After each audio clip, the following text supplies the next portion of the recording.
మీ కోడి పుంజు కూడా ఈ రకంగా రెట్టేస్తుందా? ఏం చేయాలో తెలియట్లేదా? ఏ మెడిసిన్ వాడాలో అర్థం కావట్లేదా? వైరస్ వచ్చిందేమో అని భయం వేస్తుందా? ఏం భయపడకండి. హాయ్ ఫ్రెండ్స్, అందరికీ నమస్కారం. Welcome to KRK farms. ముందుగా నన్ను ఇంతగా సపోర్ట్ చేస్తున్న మన ఫాలోవర్స్కి, మన సబ్స్క్రైబర్లకి చాలా థ్యాంక్స్ అండి. మీ సపోర్ట్ నాకు ఇలాగే ఉండాలి. మరిన్ని వీడియోలు చేయడానికి నాకు కొంచెం హెల్ప్ఫుల్గా ఉంటుంది. ఇంకా ఎవరైనా మన ఛానల్ని ఫాలో చేసుకోకపోయినా, సబ్స్క్రైబ్ చేసుకోండి. మనమైతే జెన్యున్గానే ఎవరికైనా మెడిసిన్ కావాలని చెప్తాం. వైరస్ అనేది ఏ రకంగా వ్యాప్తి చెందుతుంది, వచ్చిన తర్వాత ఏ మెడిసిన్ వాడాలి, రాకముందు ఏ మెడిసిన్ వాడాలని మనం ప్రతి వీడియోలో చెప్తా ఉంటాం.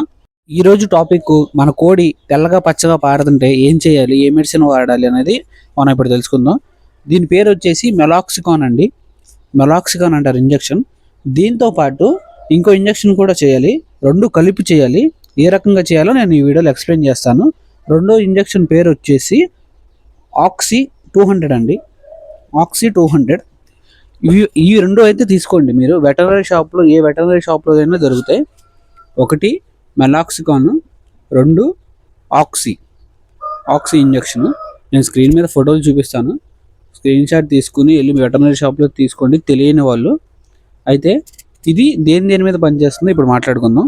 ఒకటి ఫీవర్ రావడం, జ్వరం రావడం. రెండు ముక్కులోంచి నీరు కారుతూ ఉంటుంది, గురకొస్తూ ఉంటుంది. అబ్జర్వ్ చేస్తే మీరు కోడికి వైరస్ అటాక్ అయ్యే 2 రోజుల ముందే కోడి మేత తినడం అయితే ఆపేస్తుందండి. మేత అయితే తినదు. మేత తినకుండా ఒక మూలుగుదా కూర్చుంటుంది. అప్పుడే మీరు అబ్జర్వ్ చేసుకుని సపరేట్ చేసుకోండి. మీ దగ్గర ఉన్న ఏదైనా బయో బూస్టర్ కానీ, మన ఫామ్లో నేను యూజ్ చేసేది ఇది మీకు ఏమైనా తెలిస్తే వాడుకోండి. అవన్నీ స్ప్రే చేసుకోండి. కోళ్ళ మీద స్ప్రే చేసినా ఏమీ అవ్వదు.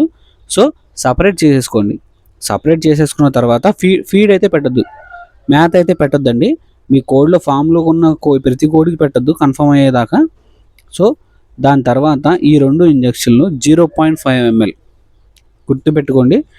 0.5 ml కండక చేయాలండి. బోరకండ అంటారు. బోరకండకి చేస్తేనే ఆ వైరస్ అనేది స్ప్రెడ్ అవ్వకుండా ఆగుతుంది. సో ఈ ఇంజెక్షన్ మీద పక్కా రాసి ఉంటుంది బోరకండకు మాత్రమే చేయాలని చెప్పి. సో బోరకండకు మాత్రమే చేయండి. కోడి పుంజుకి మేత ఆపంగానే ఈ రకమైన రెట్ట అయినా వేస్తుంది. ఏం భయపడద్దు. ఈ రకమైన రెట్ట వేస్తూ ఉంటుంది. దాని కడుపులో మొత్తం ఇన్ఫెక్షన్గా ఉంటుంది. సో మీరేంటంటే సగం ముక్క ఇడ్లీ మాత్రమే పెట్టండి. అరుగుదల ఫాస్ట్గా అయ్యేది మాత్రమే పెట్టండి కోళ్ళకి. ఇడ్లీ చిన్న ముక్క పెట్టండి చాలు. ఈ ఇంజెక్షన్లు అనేవి 3 రోజులు మీరు యూజ్ చేస్తే ఖచ్చితంగా రిజల్ట్ అయితే చాలా బాగుంటుంది. మా ఫామ్లో నేను యూజ్ చేశాను, అందుకని మీతో షేర్ చేసుకుంటున్నాను. ఖచ్చితంగా అయితే యూజ్ అవుతుంది మీకు. సో ఈ వీడియో మీకు ఇన్ఫర్మేషన్గా అనిపిస్తే 10 మందికి షేర్ చేయండి. షేర్ చేయడం వల్ల నాకు కొంచెం హెల్ప్ అవుతుంది. మన ఛానల్ని ఫాలో చేసుకోకపోయినా, సబ్స్క్రైబ్ ఖచ్చితంగా చేసుకోండి. అలాగే మీ ఫ్రెండ్స్ అండ్ ఫ్యామిలీ మెంబర్స్లో కోళ్ళు పెంచే వాళ్ళు ఉంటే ఈ వీడియోని వాళ్ళకి షేర్ చేయండి. Thank you friends.